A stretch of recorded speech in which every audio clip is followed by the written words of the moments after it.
कुछ सशक्त लोगों को खड़ा होना पड़ेगा। बिहार में जब हम 2 बरस पैदल चले तो सबसे ज्यादा कष्ट में अगर कोई दिखा तो महिलाएं दिखी। अगर आपका बच्चा नहीं पढ़ रहा है तो सबसे ज्यादा दिक्कत आप ही को है।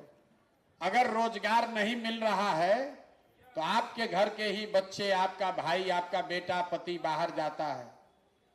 लोग बता रहे हैं कि प्रशांत किशोर घर परिवार छोड़कर 2-2.5 बरस से यहाँ बिहार में घूम रहे हैं।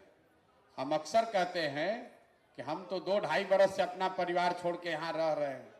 बिहार में ज्यादातर परिवार में स्थिति ये है कि आपकी शादी हुई और आपका पति पलायन कर गया, रोजगार के लिए बाहर चला गया।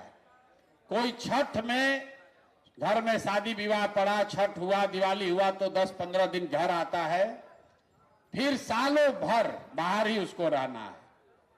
देश के किसी भी हिस्से में सामान्य परिवारों में अगर पति साल भर बाहर रहे तो उसका शादी टूटिए जाना है।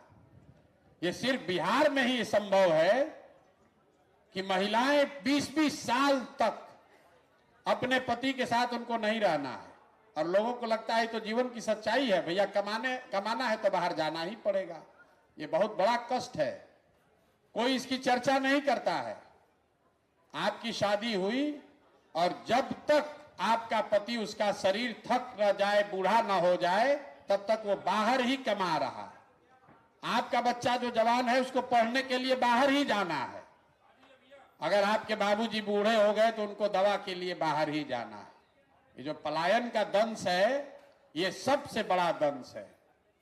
कुछ लोगों को यहाँ, आप लोग कुछ पैसे वाले लोग बैठे हैं, उनको लगता है कि तो सब गरीब आदमी मजदूर सब जाता है। ऐसी बात नहीं। जो गरीब है उसके घर का पति, उसका बेटा जा रहा है मजदूरी करने। जो थोड़ा बहुत पैसे वाले लोग हैं उनका बच्चा, उनका पति जा रहा है नौकरी करने। लेकिन जा रहा है सब कोई।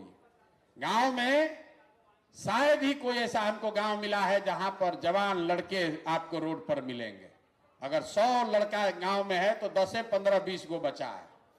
चाहे वो पढ़ाई के लिए गया हो, रोजी रोजगार के लिए गया हो, दवाई के लिए गया हो, सबका लड़का बाहर जा रहा है।